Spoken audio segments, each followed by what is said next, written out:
Good day, everyone who is joining. Thank you so much for joining. My name is Mike Dokter.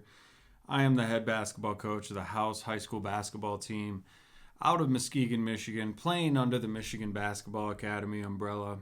And we are reading through book number 2, Pound the Stone, which is the follow up to the book Chop Wood, Carry Water. And I'm excited to read with you. If you're joining us for the first time, thank you so much.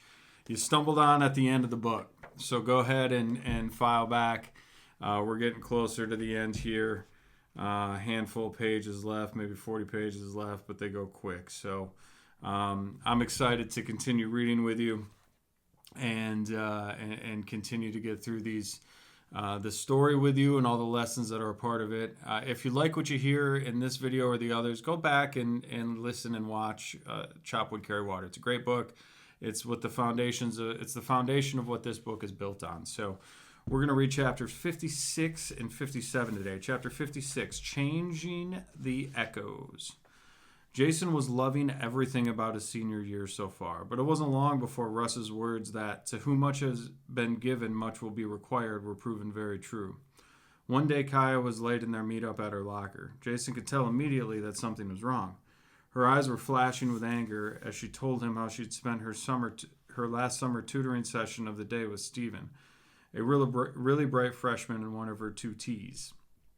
I could barely get him to talk about it, but it sounds like he's getting bullied pretty badly.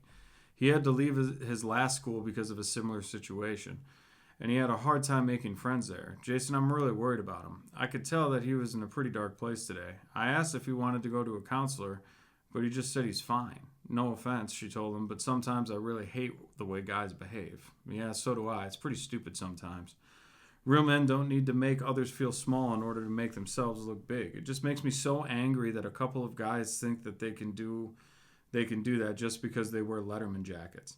They walked around like that somehow entitles them to be jerks. Wait a minute, Letterman jackets? Kaya nodded as Jason's anger grew.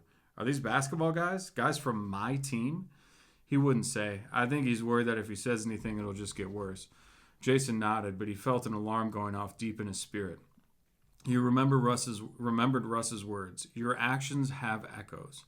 And the lesson of taking extreme ownership as a leader played back in his mind. He knew something had to be done. Kaya must have noticed. Jason, what's going on? You look like you want to punch something. I do, but I know that won't do any good. Solving problems with your fists just feeds the same be a man lie that created this situation in the first place. Still, he trailed off, his mind speeding. Something has to change. Do you know which lunch period he has? She told him and then asked, what are you going to do? Jason paused, thinking, then, I'm going to go change the echoes. The next day, Jason entered the crowded cafeteria and scanned it, looking for Stephen. He noticed how divided everything was, the distinct order of social status plotted out by table. He waved to a couple of his friends who motioned him to come over and sit with them, but instead he wove through the tables to the opposite side of the cafeteria where Stephen sat, eating alone. Hi, Stephen. Is it okay if I eat with you? The younger boy looked a little unsure, and he just shrugged. Jason sat next to him and started eating and talking to him. He never mentioned the bullying, but just got to know Stephen as well as he could, treating him as if he would treat any other of his friends. He felt the eyes of the whole cafeteria on him, and after a while, a few of his friends actually came over and joined them. He introduced them to Stephen, and they all carried on in conversation. Stephen didn't say much, but by the end of lunch, he smiled at Jason and said a quiet thanks before walking off. But that wasn't the end of it. Jason was intentional to include Stephen in his conversations or to say hi to him in the halls, and he ate at Stephen's table each day. It seemed like he was slowly opening up to Jason, getting a little more comfortable each day. And it helped that, true to Russ's words, Jason's actions and example really did echo. He never expected anything, or he never explained anything to any of his teammates or called a big meeting to talk them down about bullying. Instead, his actions did the talking. Jason started to look for people who looked lonely all over school and would ask them their name and find out what they were interested in. Anytime one of the guys would ask him why he went out of his way to include Stephen or some other random person, he just explained the be a man line, and that he was doing his best part to reverse that culture at their school. They always walked away with funny looks on their faces, but he noticed Mike and KJ began following his example and reaching out to or including other kids who normally went unnoticed or were usually picked on. A few weeks later, Kaya walked up to Jason glowing. I know what you did for Steven. He hasn't mentioned anything about bullying in the past few weeks, and today he told me about how he's so grateful for his friends at lunch. She wrapped his arms around Jason, kissing him fiercely.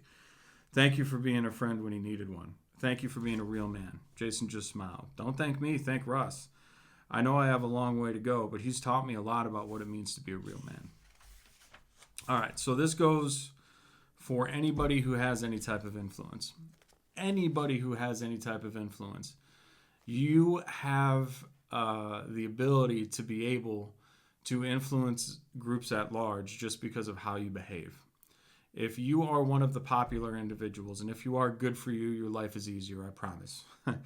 Right? It's easier. If you're one of those individuals, you have the ability to be able to change the way that people look at other individuals at your school by just behaving differently, by just including them or showing love to them or showing inclusion to them. There's no reason for making somebody feel small in order to make yourself feel big. It's a horrible way to go about justifying yourself. And it sucks that you feel that you have to do that. It really does. And I feel bad that you feel the need to make somebody else feel small to make yourself feel validated. It's not the best way to go about anything. And so I would just encourage you that if you know who you are, right? If you're one of those people who has that type of influence, I would just encourage you to please, please, please take it seriously. And please look at what you can do to change the culture and change how you're engaging with people to potentially include them and prevent them from going through a dark space that just really sucks. So, all right, chapter 57, resistance.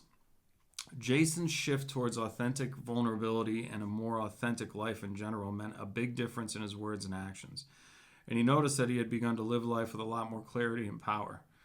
While some people in his life were incredibly supportive of these changes, there were many who weren't, specifically Riley and Aaron, the guys who had been with him on his fateful trip to the mall that ended up in an arrest. Anytime they were with each other in the halls or in class, Jason really couldn't help but feel like something had changed. They were colder to him, and one day they even made fun of him for choosing to practice on a Friday night instead of going to a huge party with them. What's the matter, Captain? Can't take a night off? What'd you do with the fun, Jason, huh? We like that guy. When Jason told them he couldn't, they got even worse. Whatever, man. You're too good for us. That's fine. Jason was surprised. They treated him like he'd betrayed them. But just last week, he had texted both of them to hang out. No answer. He suspected that since it didn't involve alcohol or drugs, they ignored it. When he told Kaya about it, she just nodded. Yeah, get used to it. Have you ever heard of the crab mentality? Jason shook his head. He hadn't. If you put one crab in a bucket, it'll crawl out. But if you put multiple crabs in a bucket, they will pull each other down every time the other one starts to crawl out. If a crab continues to try and crawl out of the bucket, the other crab will break its leg. Whoa, that doesn't make any sense at all, Jason responded. Just like it doesn't make any sense for Riley and Aaron to make fun of you, right? When you're really trying to make some amazing steps of transformation. Even though the man you're becoming is much stronger and more capable, more empathetic person, they'll fight that transformation every step of the way. Because every step is like a mirror from their own insecurities and shortcomings. You guys grew up on the same block, and if you can change it, it means they can too, if they only had the courage and discipline to consistently choose to do so. But they would rather believe that they're victims of their circumstance and that the change is impossible because it means that they can go on living how they have been living and not think about it. Change is scary, and you shouldn't be surprised when some people in your life resist it instead of celebrate it. Wow, Jason shook his head. I guess I never thought of it like that, but it makes a lot of sense. You talk like you've been through that yourself. Well, you have some idea now that you're going through the same thing, but girls can be a lot worse than guys. That's true, by the way. They make everything a lot more personal. When I started my tutoring business, I experienced social shame like you wouldn't believe. At first, when I started taking responsibility for my life instead of worrying about my hair, nails, and boys, most of my friends completely abandoned me. They then started shaming me and ostracizing me at every opportunity. Jason looked shocked. I'm really sorry to hear that. That's awful. Kai just smiled. That's why I read a lot. The more stories I read of people who have done the things that I want to do, the more I realize most of them experience much more shame and persecution. They even burned Joan of Arc alive. So I learned that there are no extraordinary people, just ordinary people willing to experience shame, persecution, and even death to pursue what sets their soul on fire. Jason was amazed at Kai and was so grateful he had put in the work to develop the character and become the type of man she would want to spend her time with. All right. That is an interesting chapter with a lot of deep stuff for a short chapter. So I'm going to be brief as I can. I've been a little long-winded in the last videos. Look, whenever you stick your head out of the foxhole, you're bound to get shot at. That's just the way that it is. And so if you have the courage to change, if you have the courage to do something different than everybody else is doing, you're going to get noticed. And oftentimes individuals will wonder why, and they might try to pull you back to where they are, because even if you're not doing it in a way that's insulting them or pressuring them, or you're not forcing them to come along with you, it's easier for them to be able to feel comfortable with the decisions that they're making. It doesn't matter if it's schoolwork related. It doesn't matter if it's athletic related. It doesn't matter if it's health related, if it's relationship related. Anytime that you have the courage to get better and you choose to go through that process, you end up putting yourself at exposure for criticism by people who aren't willing to do the things that you're willing to do. And the biggest and most important thing I think to remember is that those people really don't matter that much anyway. They matter, but their opinions don't matter. Those individuals matter a great deal, but their opinions do not matter. If they're trying to bring you back to where you were, those opinions are worthless. You shouldn't pay attention to them. It doesn't make any sense. Don't fight. Don't try to fight them on their beliefs. Let them come around on their own. And if they choose not to, then surround yourself with people who are willing to support you. Because if you're making a change for the positive and the better, the only acceptable response from anybody who calls themselves your friend or close family is support. That's the only acceptable response, quite honestly.